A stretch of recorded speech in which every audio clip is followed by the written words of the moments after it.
মার্কিন সামরিক ঘাঁটিতে হামলা চালাতে ইরানকে গোপনে গোয়েন্দা তথ্য দিচ্ছে রাশিয়া, এমন বিস্ফোরক দাবি করেছে মার্কিন সংবাদ মাধ্যম দ্য ওয়াশিংটন পোস্ট। প্রতিবেদন অনুযায়ী মধ্যপ্রাচ্যে নতুন করে যুদ্ধ শুরু হওয়ার পর থেকেই যুক্তরাষ্ট্রের বিভিন্ন সামরিক অবস্থানের তথ্য ইরানকে দিচ্ছে রাশিয়া। ওয়াশিংটন পোস্ট বলছে, যুক্তরাষ্ট্রের যুদ্ধ জাহাজ, যুদ্ধ বিমান এবং বিভিন্ন সামরিক ঘাঁটির অবস্থান সম্পর্কে ইরানকে জানাচ্ছে রাশিয়া। যদিও ঠিক কতটা সহায়তা রাশিয়া দিচ্ছে তা এখনও পুরোপুরি স্পষ্ট নয়। এরই মধ্যে বড় একটি হামলার ঘটনা ঘটেছে কুয়েতে। গত রোববার ইরানের ড্রোন হামলায় 6 জন মার্কিন সেনা নিহত হয়েছেন এবং আহত হয়েছেন আরও কয়েকজন।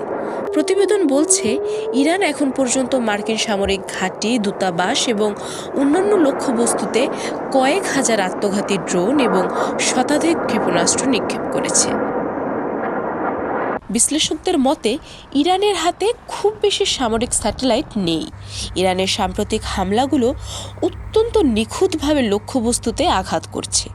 এই কারণে রাশিয়ার উন্নত মহাকাশ প্রযুক্তি এবং স্যাটেলাইট থেকে পাওয়া তথ্য ইরানের জন্য অত্যন্ত মূল্যবান হতে পারে। বিশেষ করে ইউক্রেন যুদ্ধের অভিজ্ঞতার কারণে লক্ষ্যবস্তু নির্ধারণে এখন অনেক বেশি দক্ষ হয়ে উঠেছে রাশিয়া। তারা আরও বলছেন, যুক্তরাষ্ট্র ও ইরানের মধ্যে দীর্ঘস্থায়ী সংঘাত তৈরি হলে রাশিয়ার কিছু কৌশলগত সুবিধা হতে পারে। প্রথমত, তেলের দাম বাড়তে পারে, যা রাশিয়ার অর্থনীতির জন্য লাভজনক। দ্বিতীয়ত, এই সংকটের কারণে ইউক্রেন যুদ্ধ থেকে আমেরিকা ও ইউরোপের মনোযোগ সরে যেতে পারে। তবে এই অভিযোগ নিয়ে এখনও কোনো মন্তব্য করেনি রাশিয়া ও হোয়াইট হাউস।